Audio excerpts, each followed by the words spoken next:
I'm from the 60s, the painting of lovers and swans, from tiny tears and teddy bears, cherished, yet all alone. I'm from council, teenage parents, yearning for more. Parents for Parents is a charity that was set up and is run by parents from local communities. Parents for Parents have been a strong force on the garrison over the years. They have certainly offered a number of projects for families and parents who may be feeling really isolated, lonely. Again, the struggles of everyday life may be getting on top of them. We offer emotional support on a one-to-one basis or in a group setting. It's peer support, which means that the people that provide the support for those parents are parents who are from the same communities and have experienced similar difficulties to the people that they support. The reason that we raise the money from the Armed Forces Community Covenant Fund to provide the Take Our Words For It project is that the opportunity to put what you're thinking and feeling into writing is incredibly helpful to the parents that we support, because it enables them to reflect in a different way and to share their thoughts and feelings with each other. The aim of the project is to offer writing workshops to both military and civilian families, along with an artist who will come in and explore creative writing techniques such as poetry, prose. There is cracks in the ceiling, hands crawling in the corners. My shadow is behind the door, bare feet glued to the floor. My skin is itchy, thousands of ants, needles in my spine, petrol pouring from my mouth. Out of the window, beautiful clean glass. My children smile awake. Come on, Mummy, take my hand.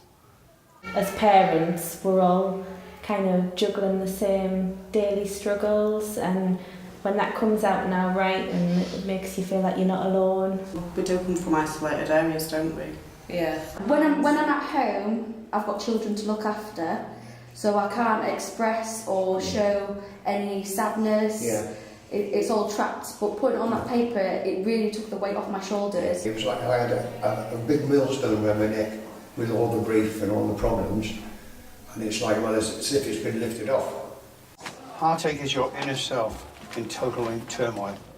Heartache is broken time and a broken clock. Heartache is rechargeable batteries with no electricity. Heartache is feeling helpless at my daughter's tears when my own eyes are a waterfall. You're not forced to share everything you've wrote. It's up to you what you decide to share. Also, you can write in the third person, which is sometimes easier, isn't Yeah, it? Like you're talking about somebody else. Yeah, I think that's a lot easier than doing it in person. The holidays should be fun. Mine isn't. The children, a huge Klingon, like a tick draining every inch of blood. The next one, hitting out. The adult child throws his toys out the pram. Children rule the house. There's something about writing that's sort of liberating as well. Mm-hmm. You kind of like, you can just put anything down, can't you? You know, and you're not being judged when you're in your own world writing it all out. One of the really standout pieces of work we did were the letters to ourselves. So we had to write a letter to our teenage self, and the letter, the night before we became parents. That was quite an emotional session, but really empowering. I just came away feeling like a big weight had lifted off my shoulders. I enjoyed the letters that we wrote to ourselves. Yeah, really good. It was very interesting. Really interesting, but it also brought back the memories of that time.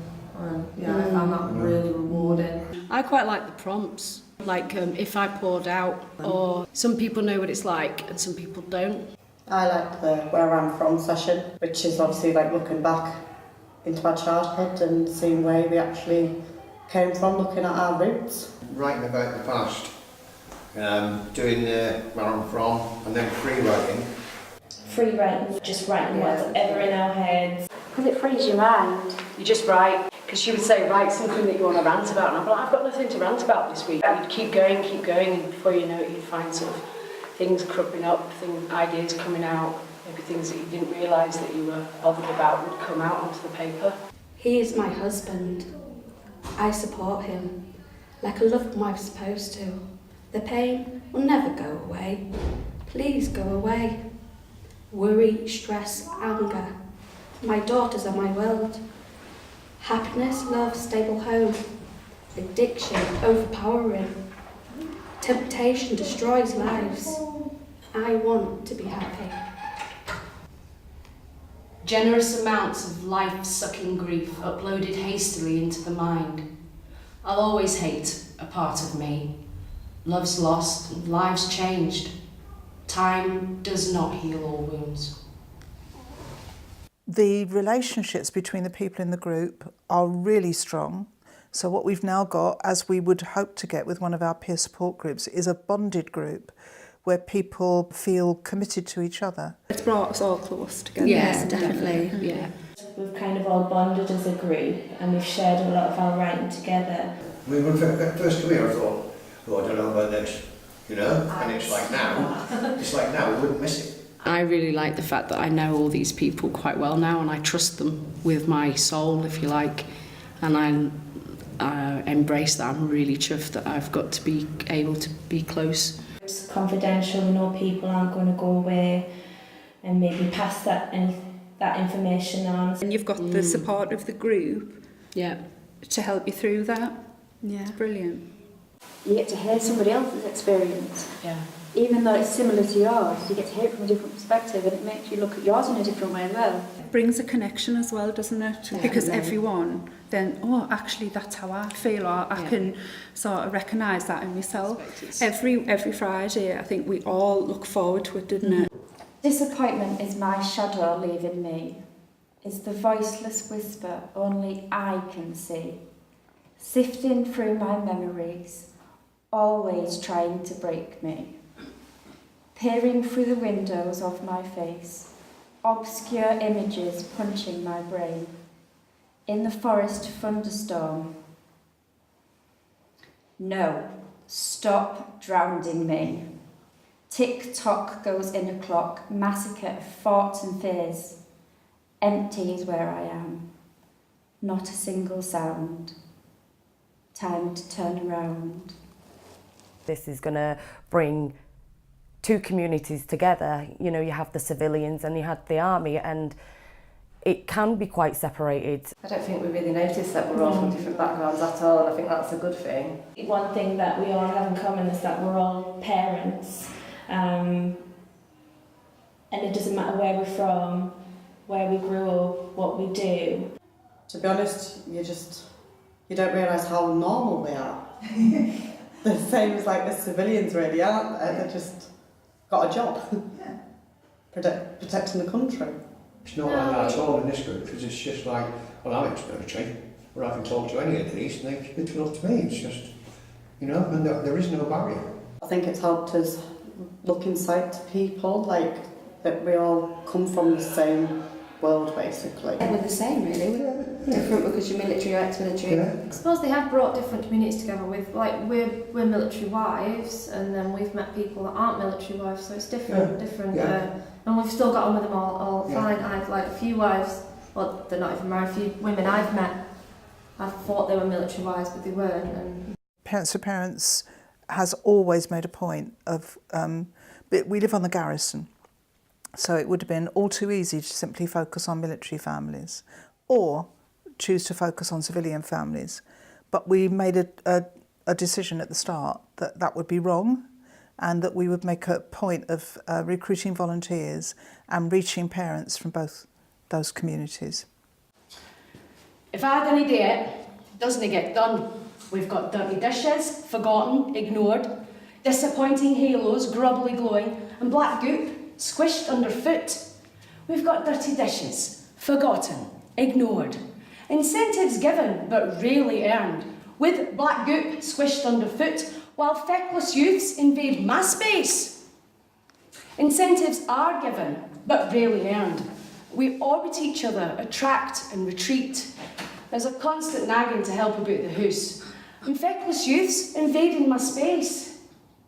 We orbit each other, attract and retreat. And disappointing halos are grubbily glowing. There's a constant nagging to help about the house, because if I doesn't it doesn't get done. It feels great getting it out, but sometimes reading it, as everybody knows, and take the words for it, I'm very emotional. Makes you cry, doesn't it? If one of us we don't feel comfortable reading our own work, or maybe it's a bit too raw or emotional, someone else will kindly do that for us. It can be a bit daunting if it's raw. Like, you don't... Sometimes I think that you've got to be careful of other people's feelings, because you don't want to upset them. If, like, you've wrote a bit that might be a bit raw, it could bring other people's emotions out. It's quite confidence boosting as well, though, isn't it, when you actually do read it out? You've done it, you feel it's like adrenaline and relief. Yeah. In a lost world, words are there but they don't leave her mouth. Thoughts spinning like a windmill, round and round then crash. All muddled up, confused with herself. She worries about life, alone and lost. Every day is the same, but extra this, extra that. Some days she can't face. Moods go from high to low. In a second, over. But she carries on. They sent me to a counsellor and I was like, I can't tell you nothing, I don't even know you. Yeah. You know, whereas here, you're not forced to say it, you're not forced to read it out, and I think it's a lot less pressure than a counsellor. I think it's quite therapeutic, and talking about what you're going to write opens up a lot of discussion. Therapeutic is definitely the word. In some ways it's better than therapy. Yeah. I can breathe now. Yeah.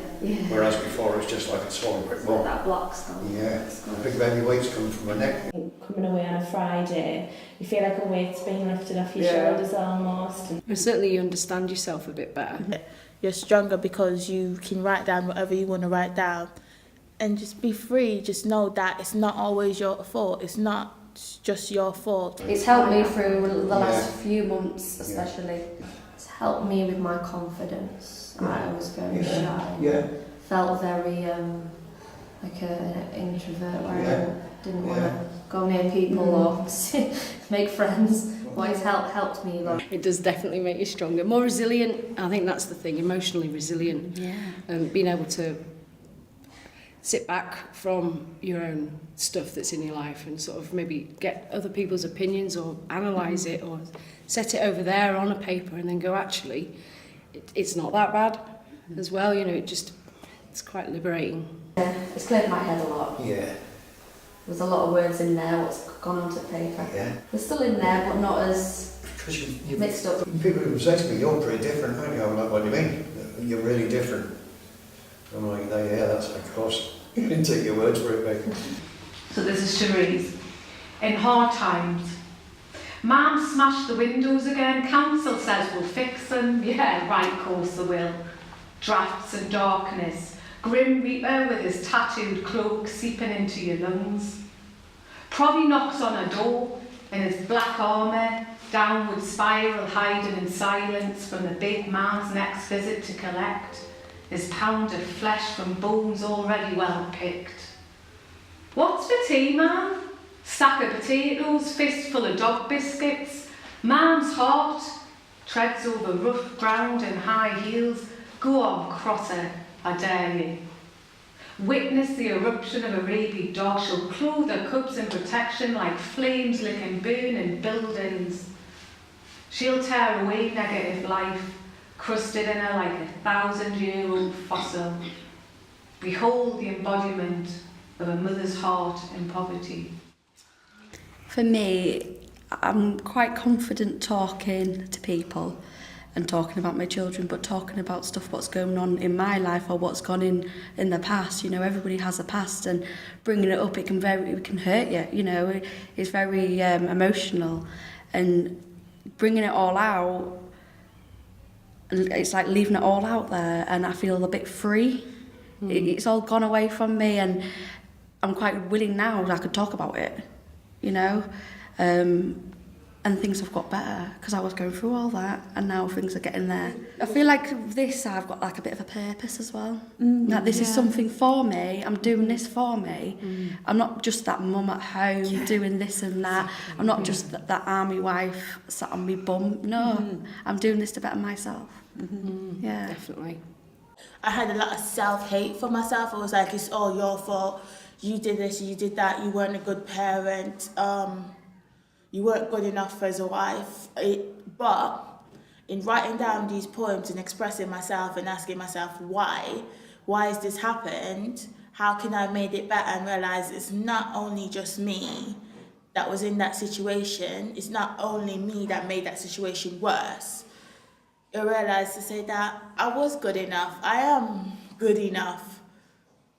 Before I actually started the group, I really couldn't speak to anybody. I found it a real struggle to communicate at all. So I would usually be the one sat there quiet, just analysing and watching everything going on. I didn't really participate much at all. I was very sort of, not shy, but reserved. And the group, over time, definitely sort of, I've come into my own again. I feel like I'm me now. And that's through the writing, through being with everybody, and yeah, that I've definitely gotten a lot out of it in that sense. I feel a lot more freedom in myself now than ever. And I'm 41 years old now, and I was in mental health from the age of 19. So I've had a lot of therapy over the years, and none of it has come close to getting me to where I am now.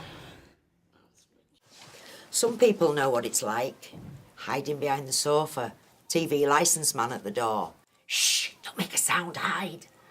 Debt man, rent man, milkman. All want money I just ain't got. Feel like a failure, council scum.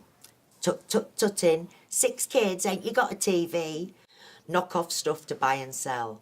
Fake T-shirts and trainers, just to make a few extra quid. The priority always is to feed the kids.